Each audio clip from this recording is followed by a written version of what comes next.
First act in the second half, she's the host of the Rogues Gallery Comedy Club in Waterford. Please put your hands together for the amazing Selma Page.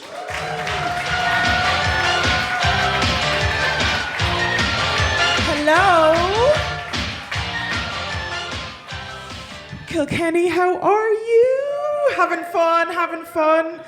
Did you freeze your fucking holes off down in that smoking area? Yeah, it's cold, isn't it? Yes, so hello, I am Selma Page. I'm named after The Simpsons. Yeah. My mother denies it, right? But you can't trust her, right? She's a ghost. No, don't worry. It's okay. She's not dead yet. I'm just trying to future-proof my material up here. So yeah, Paddy and Selma, that's what I get to be when I grow up. And to be fat, hairy, lonely, living with a woman, smoking myself to death with just like an exotic pet to stroke. You know, the further I get into my 30s, right, the more I don't think that's a cautionary tale. Do you know? I don't. So, a bit about me, Kilkenny. I am technically a professional athlete. Yeah. Because the only way I'm doing any exercise is if I'm getting paid. So it was riding horses or riding dick. I didn't choose great. I'm not going to lie to you, I didn't choose great. I get paid slave wages and I still have to ride 6 a day. So, you know, and yeah, I feel like sometimes people are like, you're not athletic, right? You're not athletic. And I know I don't look like an athlete. I sort of look like if Sporty Spice and Beetlejuice had a baby, you'd get me. But honestly, what I have to say to those people is, fuck you, right? Miss Trunchbull was an athlete. Do you know the upper body strength it takes to swing a child by the pigtails over your head and hammer throw her over a wall, right? Justice for Trunchbull. Justice for those of us who are shaped like fridges, all right? And I can also hear you. I can hear you in your little heads, right? Oh, horse riding's not a sport. The horse does all the work. Me and my chafed labia, right? We would disagree with you. So I can also hear you, right? Because I'm psychic, right? So I can hear you in your little heads, like, oh, who's this posh twat? Who's this posh cunt? I bet you're from Wicklow or something. And I am, yeah, actually. I'm from Wicklow, but I now live in a place called Pilltown, County Kilkenny. Yeah, moved there because I thought we'd have something in common. No, it's a lot of farmers and cows. But do you know, I'm a Kilkenny girl now, right? If you cut me, I bleed black and gold. I want some fucking road frontage, lads. I'm into horses, right? I need that land. It will not surprise anyone that I am single. Yeah, I didn't used to be single. Up to the start of this year, I was in quite a long-term relationship.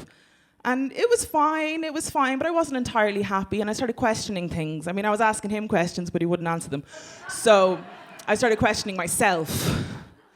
And I found myself asking questions like, is this person beside me here, is this man, are these the farts I want to smell forever?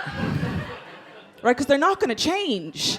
You don't have to like the smell of his farts, right? But it's not going to change. You have to accept him, and if you can't accept him, chuck him back in the sea, which I did. And it was, we didn't do the on again, off again thing or any of that, but it took a little while for it to really kind of sink in that it was all over. But you know the moment these days, right? A modern relationship, you know when it's really over, like it's truly dead and done. The first time you have to listen to a Spotify ad again. Like, why is that the move? Oh, you want to break up with me? Fine, I'll take you off the Disney Plus. Do you know? Yeah, he took away my premium. He took away my fucking premium. And it fucked with my like post-breakup like meditation playlists, right? Because I'd be there and I'd be like, I'm incredible. My hair looks amazing. I'm so much better off without him. And then fucking, do you want your Spotify premium back? Do you miss all the features and benefits of having Spotify Premium? Do you miss having Spotify Premium? Actually, Spotify! I'm doing fucking fine without him. Thanks. I fucking need you. All right? But there was something I did need after that relationship ended, because we literally haven't spoken since the Spotify incident. We haven't spoken. But I know he's alive because he consistently checks my Instagram stories. Right, within 5 minutes, every time. Posted one in the bathroom there of me, like in my little sexy fucking whatever. 5 minutes, he's there. So I have been getting revenge. Because if you're going to watch my stories, I'm going to give you something to look at, right? And I love revenge. I love the revenge. It's so good. But I couldn't just do anything like simple. I couldn't do anything straightforward. No. No, I'm going to give you a show to watch. So did you know, basically I had to look to my idols. One of my idols is Princess Diana. Okay? Have we all heard of the Princess Diana revenge dress? Yes, she looks incredible, right? They broke up. Charles is going off to a thing. The paparazzi take pictures of him in a suit and whatever. Then Diana's going off to another thing and she gets out of the car and she looks fucking incredible. And she's on the front page of every newspaper for weeks. Princess Diana's revenge dress. Lady Diana's revenge dress. Well, Princess Selma over here, she got herself a revenge TV show. Right? Yeah, that's for me, is it? Listen, she's just about to talk about her TV show. Will you just fucking... Right. So, I feel like that deserves a ooh. Yeah, thank you, yeah. I went on Love in the Country. Yeah.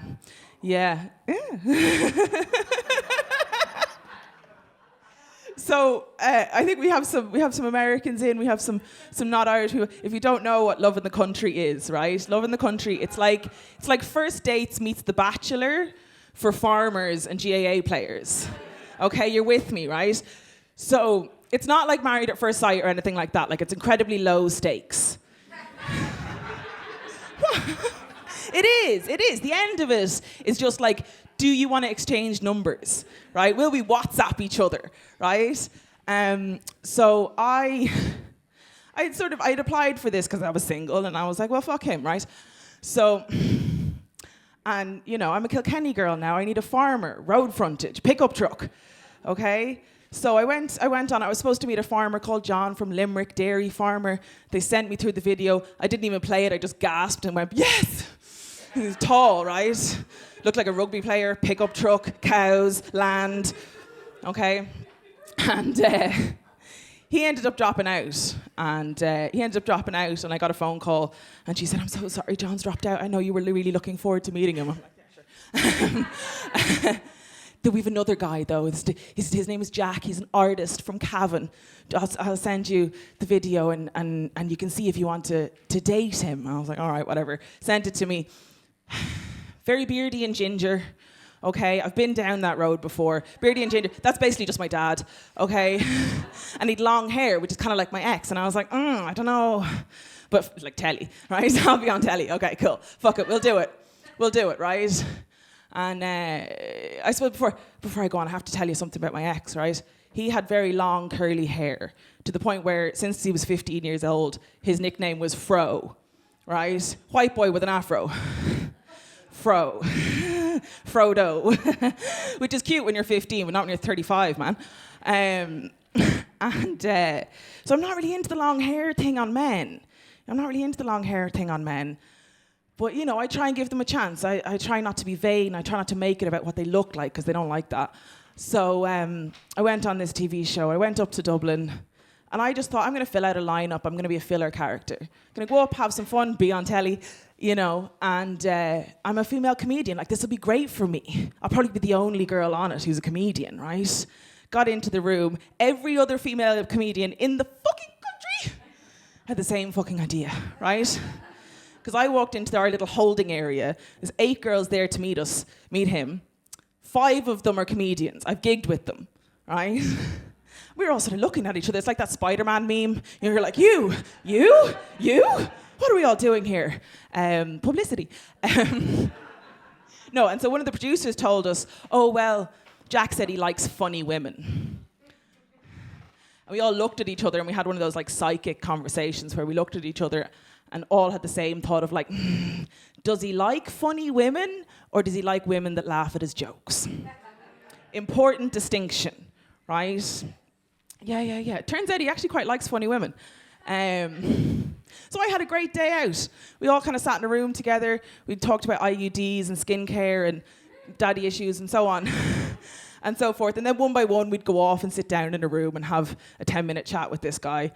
And I sort of walked into the room and my immediate thought was, oh, not as ginger as I was expecting. And cleaner than I was expecting. Someone had scrubbed him, right? Because it's telly, right? They have to make him look good. And then I was kind of happy out. I was done. I'd had my little bit. Made him laugh. He'd made me laugh. End of story.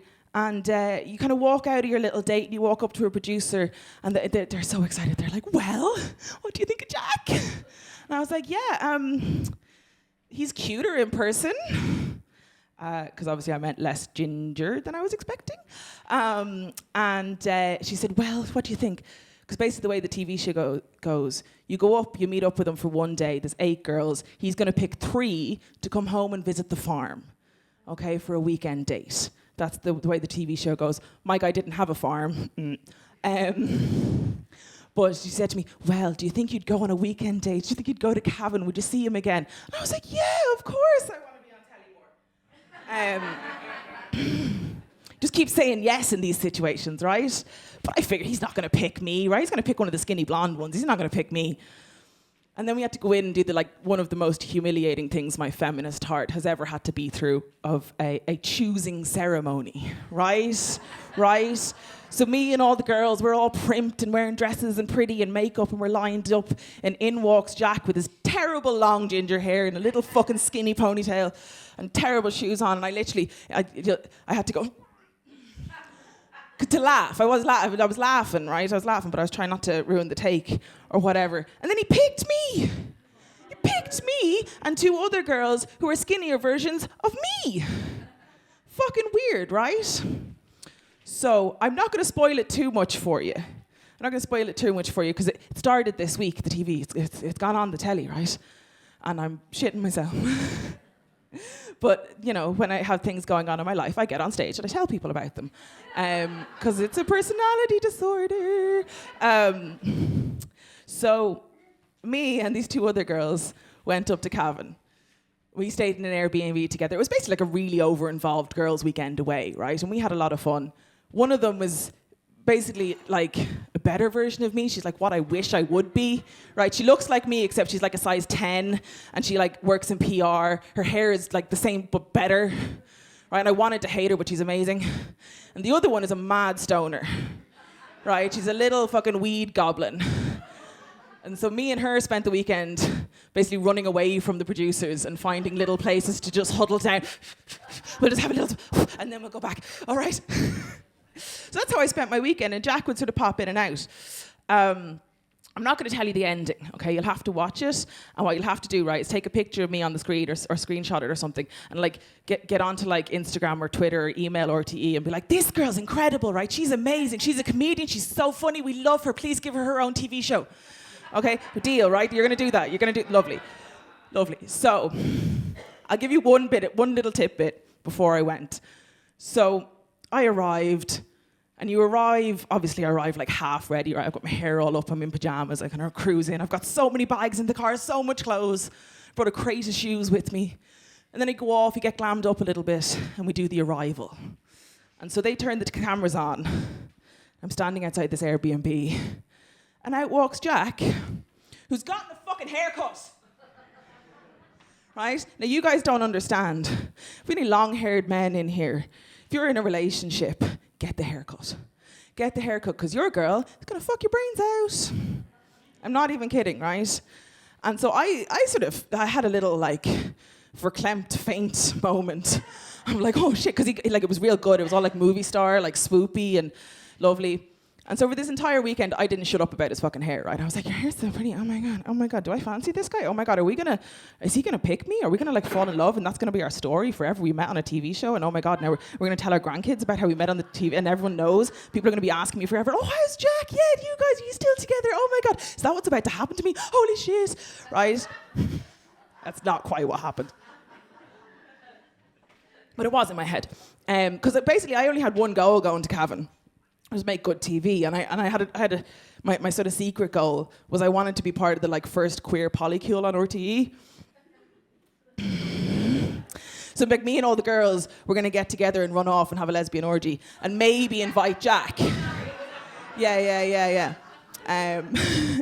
Maybe invite Jack if he's real good. So, but I got in the car afterwards and I'd been around people for 3 days and it was all very kind of, and I got in the car and I'm driving home. I had like a 4-hour drive home because fucking Cavan, right? And I got into the car and I burst into tears. And I'm driving along and I'm like crying and then I'm laughing and then I was just like losing my mind. I was like, what the fuck just happened to me? I was like, why is this having such a big effect on me? What the fuck is going on? I was like, it was the haircut. It was the haircut. And it was nothing to do with Jack, right? Jack's a lovely chap. It was to do with my fucking Frodo. To do with the ex, right? Because I had asked him a few times to get a haircut. Just because he hadn't had one in about 10 years. So, and his hair is getting, like, it's out here. He looks like Paddy and Selma, I'll be honest with you. Right? And I just was sort of like, would you mind just maybe getting your once in a decade haircut soon, please, so I can be physically attracted to you again? It'd be nice. And he'd always be like, I like the way I look. Why are you trying to control the way I look? But it actually had nothing to do with the way he looked, right? It was to do with the way I felt when I was sat beside him or trying to cuddle him or trying to sleep with him, and his little Medusa fucking hairs be tickling my face and in my ear and up my fucking nose. I was like, I'm trying to get close to you, but there's like a force field of fucking itchy hair around you. Can you please just do something about that? And also, he would do this thing where we'd sit there watching TV, both staring in the same direction, just kind of passing a joint and not speaking. And he would pull his hair apart. He'd separate his curls and he'd be pulling it and breaking it and making this fucking noise, right? That drove me fucking insane. Drove me fucking insane, right? And then I would turn to him and I'd look at him and he just looked like this stressed little caged animal to me. He was like a little fucking zoochosis ferret, do you know what I mean? And little psychotic, little fucking bear in the... And I turned to him and be like, hey, are you doing okay? Are you doing okay? You seem a little bit stressed. Do you want to talk about it maybe a little bit? I'm not fucking stressed! I'm not fucking stressed. You get fucking loads of control. I'm not fucking stressed. Okay. Cool. And then I'd maybe say to him, hey, could I maybe have some emotional support? Because I'm a bit stressed. Could I have a little bit of attention? I'm not going to rescue you from your emotions. Oh, okay, dude. I will rescue my fucking self. And get revenge on TV about it. So now he gets to watch my Instagram stories about me being on telly and getting on stage and talking about it and looking hot as balls. So if there are any farmers here and you drive a pickup, I'm not actually a fan of cows. I'm a nice tillage farmer. Right? You look like you know a tillage farmer or two, right? If there's any out there, I need someone. He has to be a bit thick because I like horses and they're expensive. But if you know any, will you send them my way, right? Thank you very much. I have been Selma Page. Please watch Love in the Country. I'll see you again. Keep it going for Selma.